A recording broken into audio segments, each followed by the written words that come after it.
성경 말씀 빌립보서 2장 5절부터 11절에 있는 말씀을 우리 함께 읽으시도록 하겠습니다. 다 같이 빌립보서 2장 5절부터 11절 다 함께 읽으시겠습니다. 제가 큰 소리 읽을 때 함께 읽어주시기를 부탁드립니다. 너희 안에 이 마음을 품어라. 곧 그리스도 예수의 마음이니 그는 근본 하나님의 본체시나 하나님과 동등됨을 취할 것으로 여기지 아니하시고 오히려 자기를 비어 종의 형체를 가져 사람들과 같이 되었고 사람의 모양으로 나타내셨으며 자기를 낮추시고 죽기까지 복종하셨으니 곧 십자가에 죽으심이라. 이러므로 하나님이 그를 지극히 높여 모든 이름 위에 뛰어난 이름을 주사 하늘에 있는 자들과 땅에 있는 자들과 땅 아래에 있는 자들로 모든 무릎을 예수의 이름에 꿇게 하시고 모든 입으로 예수 그리스도를 주라 시인하여 하나님 아버지께 영광을 돌리게 하셨느니라.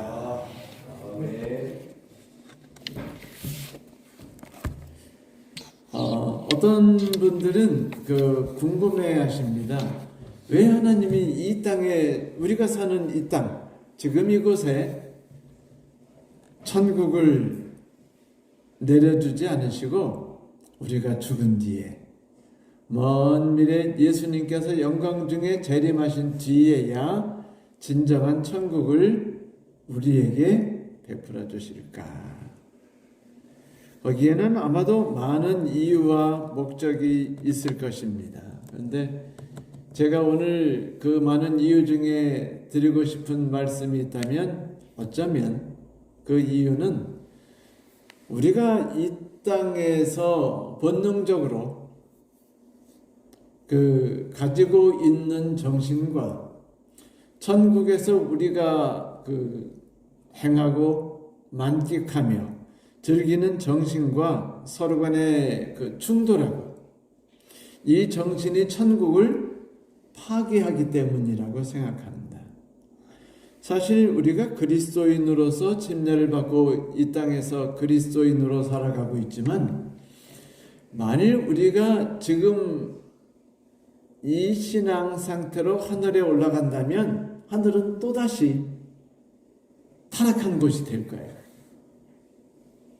우리에겐 또다시 행복을 잃어버리는 그곳이라는 걸 경험하게 되고 또다시 죽음을 맞게 되는 슬픔을 겪게 될 겁니다.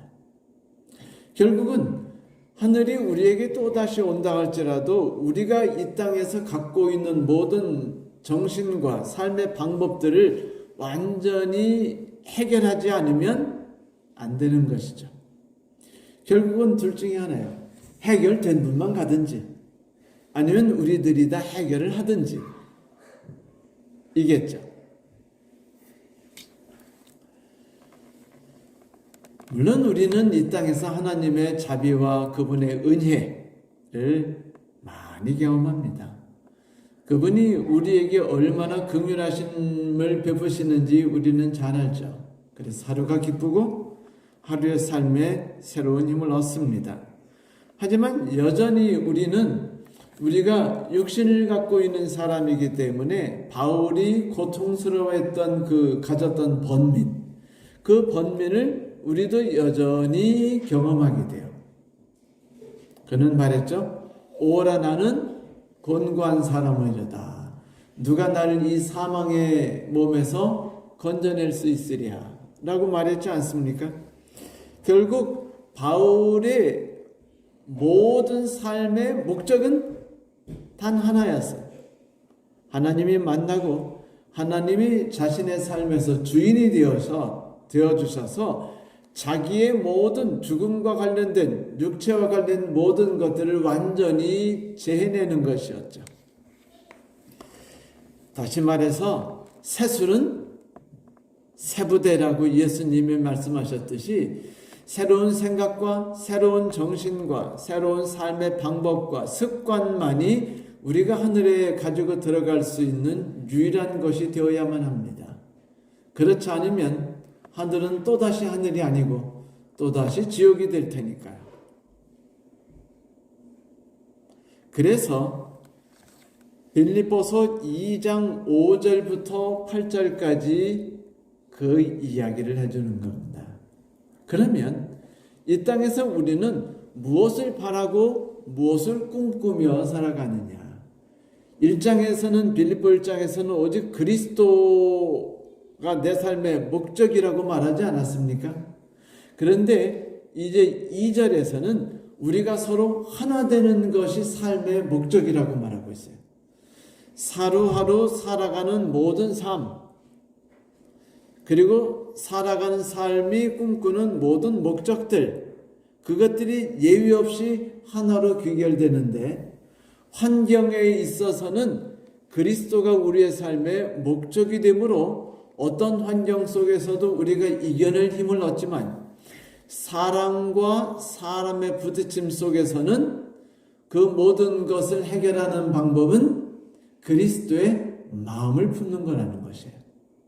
그러면 그리스도의 마음을 품는다는 건 하나입니다. 하나가 되는 것이에요. 우리가 모두 다 하나가 되는 것, 이것이 그리스도께서 이 땅에 내려오신 목적이었고, 그것을 위해서 이 땅에서 모든 삶을 쏟아부으셨어요. 그런데 우리가 모두 하나 되기 위해서 그분께서 행하셨던 삶을 특징져서 말한다면, 너희는 이 마음을 품어라. 곧 그리스도의 마음이니, 그분은 본체 하나님과 동등하셨으나 당신의 몸을 비워서 종의 신분으로 내려오셔서 우리들 앞에서 겸비하게 되시고 우리를 섬기시고 하나님 앞에 복종하실 때 십자가에서 죽기까지 하셨다라고 하셨어요. 이것을 우리가 마음속에 품으라고 요청하셨죠. 그 이야기는 뭐냐면, 사랑과 삶 속에서 우리 모두는 서로가 서로에게 상처를 주고 서로가 서로를 인해서 상처를 입죠. 사람 때문에 고통을 받고 사람 때문에 우리가 사는 곳이 지옥이 되는 겁니다. 그래서 이 모든 것들을 이겨내는 것은 내가 얼마나 대접을 받고 내가 얼마나 인정을 받고 내 가치가 얼마나 사람들 앞에 온전히 평가되느냐가 아니에요. 만약 하나님을 믿는 것에 의해서 올바른 삶을 사는 것에 의해서 그것이 이 땅에서 평가되어야 한다면 하나님의 교회들이 이 땅에서 그 고통을 받지 않아야죠. 그런데 최근에도 여전히 우리 그 서중환합회만 해도 많은 교회들이 고통을 당하고 있습니다. 인천 주안교회 여러분이 많이 들어보셨을 텐데 서중환합회에서 매우 큰 교회였어요. 그런데 그 교회가 지금 완전히 무너져 가고 있습니다. 근데 무너져 가게 된 원인이 뭔지 아세요? 딱 하나입니다. 희망을 잃어버리고 교회가 오늘 내일 하면서 오늘 내일이라는 건 언제 죽느냐는 거죠. 오늘 내일 하면서 목회자도 1년에 한 번씩 계속 바뀌고 목회자들도 그곳에 가기 싫어하는 이유는 단 하나예요. 희망이 없기 때문입니다. 어떤 희망일까요? 뭐가 문제였을까요? 재개발이었습니다. 재개발 사건이 터지자 교회가 아무것도 얻지 못한 채 쫓겨나게 된 겁니다. 말씀대로 말하면 10평짜리 받는다는 거예요. 그런데 건물질 돈도 주지 않아요. 이 상황에서 교회가 온전히 예배를 드릴 수 있을 만한 공간을 얻으려면 죽어라고 또 헌신해야죠. 엄청난 헌금을 해야죠. 근데 그것이 쉬워요? 힘들어요? 힘들죠. 그러다 보니까 많은 분들이 고통을 겪다 보니까 희망을 잃어서 교인들이 떠나가시고 목회자들도 안 가려고 그러고 그런 어려움이 생겼어요. 올해 문 닫을지 내년 문 닫을지 모르는 교회 목회자로 가기를 원할까요, 목회자들이? 아니죠. 그냥 저처럼 은퇴를 1년 남긴 분들이나 가실까? 아니면 힘든 겁니다. 그것은 이 땅에서 우리들이 보상을 받지 못한다는 거예요. 이 땅에서 우리가 받아야 되는 대우, 인정 이런 것들을 아무것도 받지 못하는 겁니다. 하나님께서 이 땅에서 우리가 오늘 살도록 하시는 것은 우리가 살아가는 삶에 대한 보상을 받도록 하심이 아니에요. 천국을 주신 것은 보상은 어디서 받고? 어디서 받고? 하늘에서 받으라는 겁니다. 그럼 이 땅은 뭐 하는 곳이에요? 훈련받는 곳입니다. 경험하는 곳이에요. 천국의 정신을 내가 쌓아가는 것입니다. 그런데 만일 우리가 이 땅에서 천국 같은 것, 우리가 천국이라면 되게 좋은 것들로 생각하죠. 건강이라고 그러면 사회적으로, 정신적으로, 육체적으로 건강해야 건강하다고 말하죠. 그럼 우리가 복받았다고 말하면 어떻게 될까요? 많은 목사님들이, 개신교 목사님이든 우리 교회 목사님이든 대개 하시는 말씀이 있어요. 교인이 많아서 우리나라가 복받았다. 신앙을 많이 잘해 열심히 했기 때문에 교회가 부흥했다. 이것은 성경적인 진리가 아닙니다. 절대로 하나님은 우리가 하나님을 열심히 잘 섬긴다고 해가지고 이 땅에서 복을 주지 않으셔요. 그거는 아예 안 주신다는 것이 아니라 상관성이 없다는 겁니다. 서로 관련이 없는 거예요. 1 더하기 1은 2죠. 그러나 이 땅에서 선행을 했을 때 이 땅에서 복을 받는 것은 아닙니다. 그것은 전혀 다른 것이죠. 왜냐하면 우리가 이 땅에서 선행을 하면서 이 땅에서 복을 받다 보면 우리도 모르게 하늘에 들어가려는 정신을 잃어버리기 때문입니다. 그래서 하늘과 적합한 정신을 잃어버리지 않기 위해서 하나님은 겸손, 복종, 그리고 십자가에서 죽음이라는 것을 예수께서 행하셨다고 이야기하는 겁니다. 다른 것을 본받을 게 없어요. 단 하나입니다.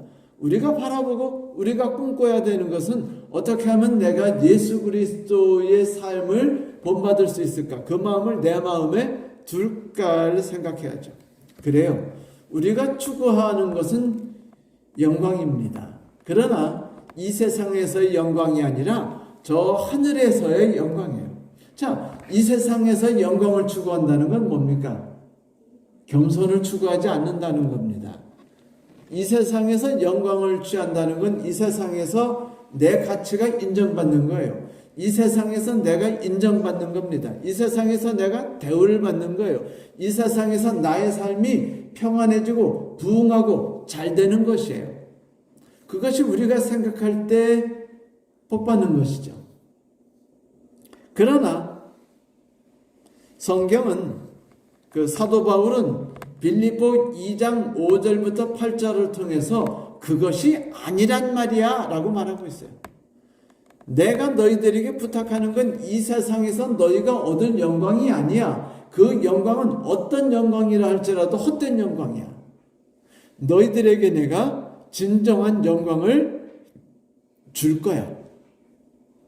그것을 위해서 너희가 꿈꾸고 너희가 목표로 삼고 너희가 바라보고 살아가는 것은 딱 하나, 그리스도의 마음을 품어야 되는 것이야 라고 말씀하셨습니다.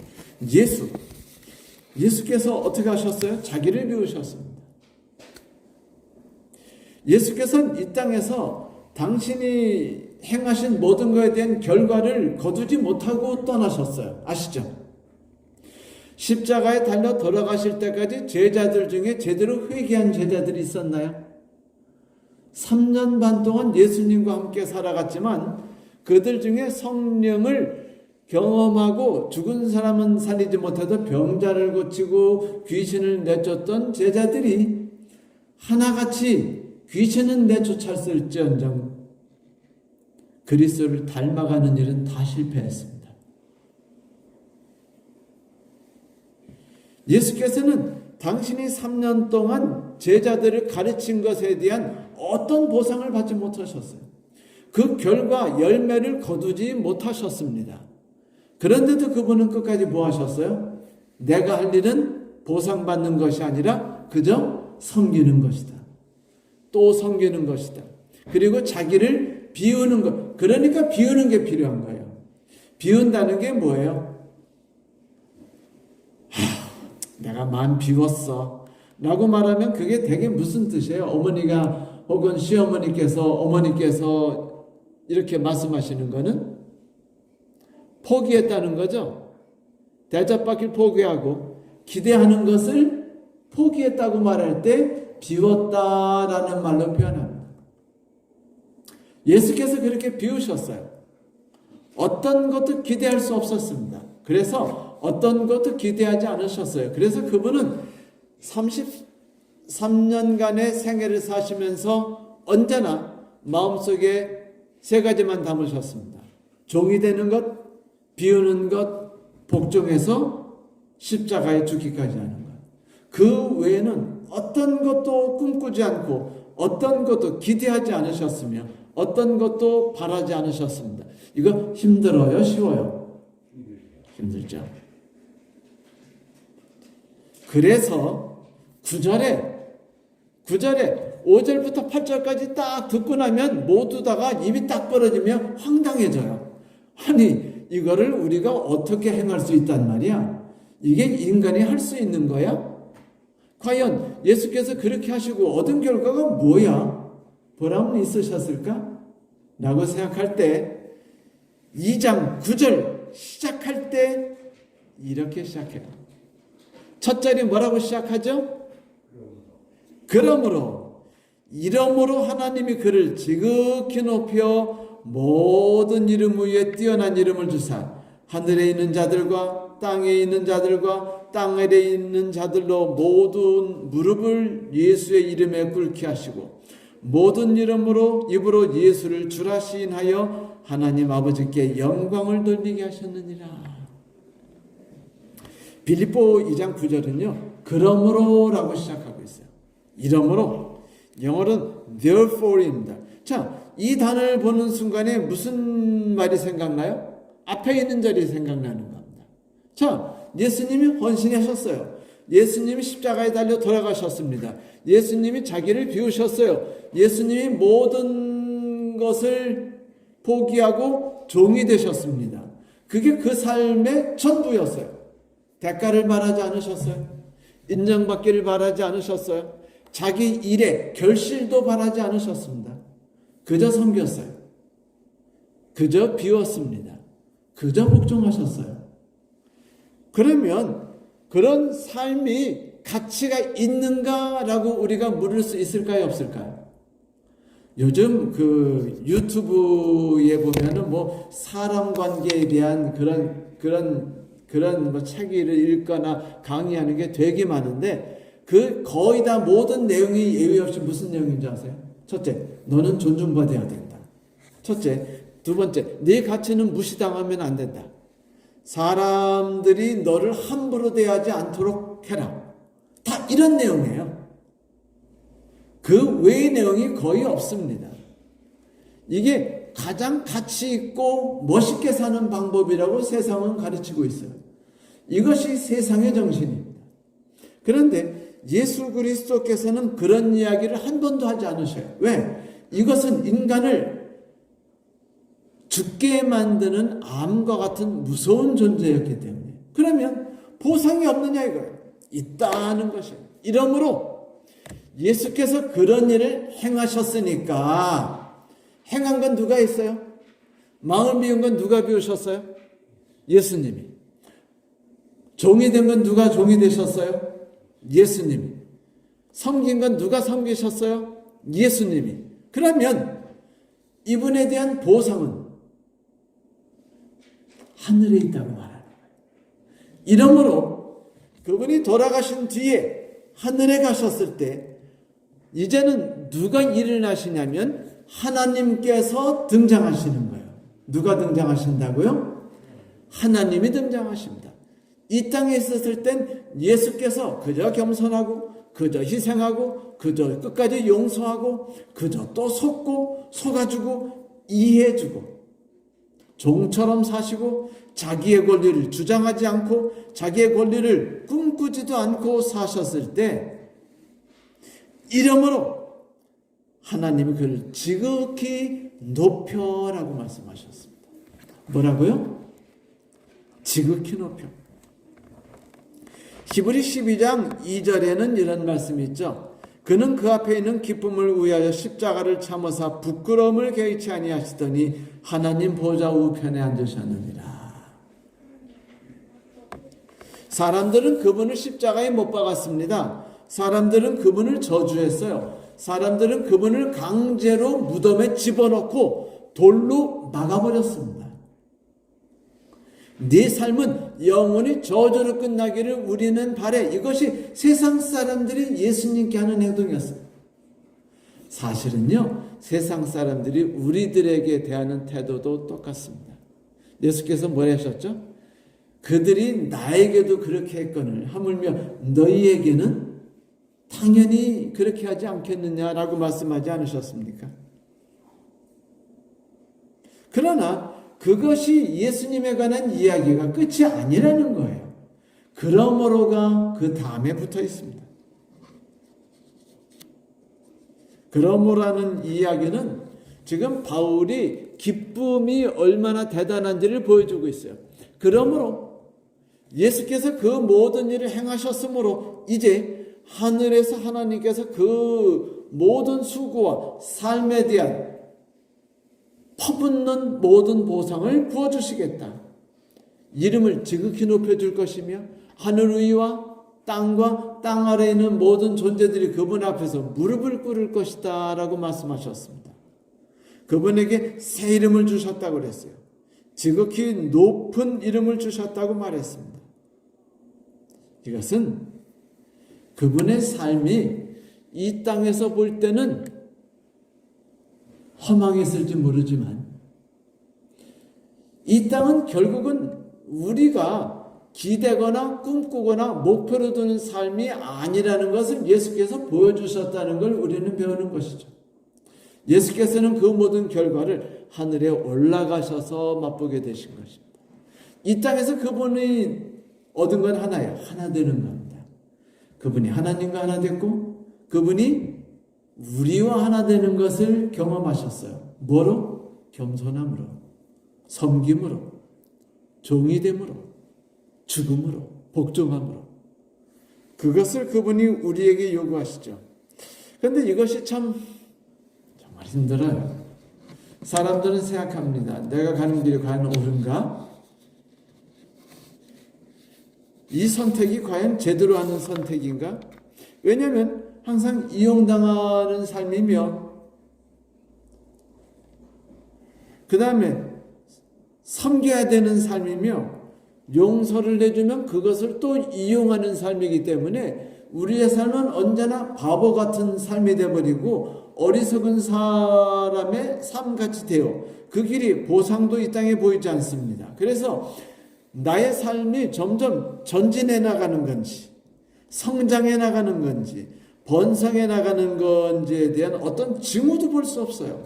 그래서 많은 그리스도인들이 고통과 염려와 번민으로 가득합니다. 갈등을 해요. 이 길이 옳은 길인가? 그래서 다윗은 뭐라고 말했죠? 내가 가는 길이 사망의 음침한 골짜기입니다 라고 말했던 것이에요. 그런 모든 사람들에게 사도 바울은 이렇게 이야기합니다.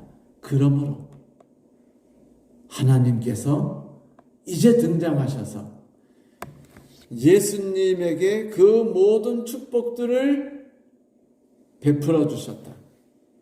예수께서 이 땅에 사셨던 모든 수고, 모든 모욕, 당하셨던 모든 모욕들, 인정받지 않았던 모든 것들은 그분이 하늘에서 끝없이 받게 되셨다는 것을 사도 바울은 우리에게 이야기를 해주려고 하는 것이에요. 그래서 야고보서도 이렇게 말하는 겁니다. 주 앞에서 낮추라. 그렇게 하면 주께서 너희를 높이시리라.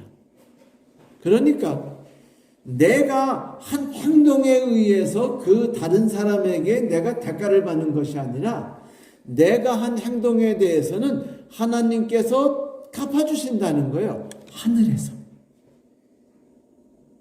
속상하긴 하죠. 기왕이면 이 땅에서도 좀 적당히 대접받고 보상받고 하늘에서 크게 받으면 얼마나 좋겠습니까? 근데 서운하게 하나님께서 그 일은 허락하시지 않는 것 같아요. 성경은 오히려 이렇게 말할 뿐입니다. 누구든지 이 땅에서 자기를 높이는 자는 낮아지고 누구든지 자기를 낮추는 자는 높아지리라. 이것은 미래의 어떤 삶이 될까에 대해서 이야기해 주는 것입니다. 물론 마음을 비운다는 게 쉽지 않아요. 정말 쉽지 않습니다. 비우는 게 쉬운가요? 여러분, 컵에 있는 공기를 빼기가 쉬울까요? 네? 아니요. 뒤집어도 엎어도 어떻게 해도 컵에 있는 공기는 빠져나가지 않아요. 병에 있는 공기를 빼야 되는 방법을 사람들에게 묻는다면 과학자들은 아마 그 뚜껑을 막은 다음에 구멍을 뚫어서 진공 그 흡입기를 넣어가지고 강제로 뺀다고 말하겠죠. 그러나 여러분, 아주 쉬운 방법이 있어요. 돈 안 들고. 그 공기가 가득한 그 병에 공기 빼는 법은 물을 부으면 돼요. 그냥 물을 부으면은요, 공기가 다 빠져나갑니다. 너희 안에 그리스도의 마음을 품어라, 너희가 겸손해져라, 너희 자신을 비워라. 이거는 사실 인간이 할 수 없는 일이에요. 그것을 요구하는 것은 불교이죠. 불교는 항상 우리에게 말합니다. 비워라, 비워라, 비워라. 그러나 성경에서는요, 비워라라고 말하기 전에 뭐라고 말하죠? 그리스도가 너희 안에 임하실 수 있도록 하라. 성령이 너희 안에 임하시게 해라. 그리스도를 너희 삶의 주인으로 삼으라고 말합니다. 그렇게 되면 우리가 뭐 하니까? 용기를 얻을 수 있으니까, 이해받을 수 있으니까, 인정받으니까. 저 사람에게 인정받지 못하지만 누구에게 인정받아요? 하나님에게 인정받아요. 저 사람에게 이해받지 못하지만 누구에게 이해받아요? 하나님으로부터 이해받습니다. 결국 우리가 꿈꾸는 것이 뭐예요? 하나님으로부터 인정받는 거 아닙니까? 저 하늘나라에서. 세상 모든 사람들이 나를 인정할지라도 만일 하나님이 나를 인정하시지 않는다면 하늘에서 우리의 삶은 어떻게 될까요? 멸망밖에 없습니다. 희생, 겸손, 용서, 사랑, 그것은 결코 행동하기 쉽지 않아요. 원수를 이해하고 사랑하는 일은 죽기보다 힘든 일입니다. 그러나 사도 바울은 우리에게 이것을 권하고 있습니다. 그래서 먼저 그리스도의 마음을 너희 마음에 품으라 라고 말하는 것이에요. 그렇게 되면 우리가 일을 할 수 있다는 것이죠. 자, 이제 염려하지 마세요. 9절부터 11절에 보면 하나님께서 일하시는 모습이 나타납니다. 우리가 겸손하고 우리가 복종하기에 힘쓰고 우리가 이해해야 되고 용서해야 되는 삶으로 우리의 마음이 찢어질 수 있었는지 모르지만 그 겸비함과 섬김의 태도와 종의 정신에 대해서 하나님은 이렇게 선포하셨어요. 이름으로 하나님이 그를 지극히 높여 모든 이름에 뛰어난 이름을 주셨다. 모든 이름에 뛰어난 이름을 주셨다라고 말했는데 이 지극히 높이셨다라는 이 높이셨다는 말이 원래 그 요한복음에 보면은 예수 그리스도를 그 뱀으로 만드셔 가지고 장대 위에 높이 들었던 이야기가 요한복음에 나오죠. 사실은 이게 모세가 경험했던 이야기였습니다. 사람들이 불뱀에 물려 죽자 그 모세가 하나님 앞에 엎드려요. 그러니까 하나님이 말씀하시기를 구리로 뱀을 만들어서 지팡이에다가 높이 들고 사람들이 바라보면은 그 사람은 죽음에서 벗어나리라 라고 말했죠. 이때 높이 들다가 이때 들다가 바로 하나님께서 예수 그리스도를 높이 들었다는 단어와 같은 단어예요. 예수께서는 들리셨습니다. 뭐로 들리셨죠? 저주로 들리셨어요. 저주가 되셨습니다. 십자가에 매달리셨어요.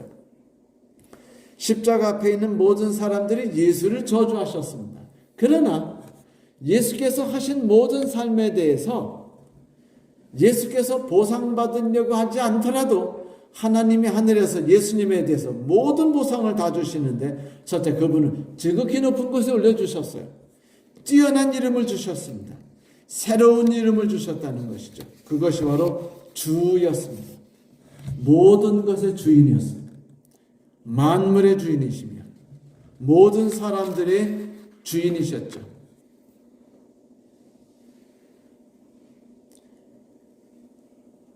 영국에서 임금님이 회의실로 들어가니까 온 신하들이 벌떡 일어났습니다. 그러니까 이 임금님이 겸손한 마음으로 자리에 앉으세요, 여러분. 저는 하나님이 아닙니다. 라고 말했습니다.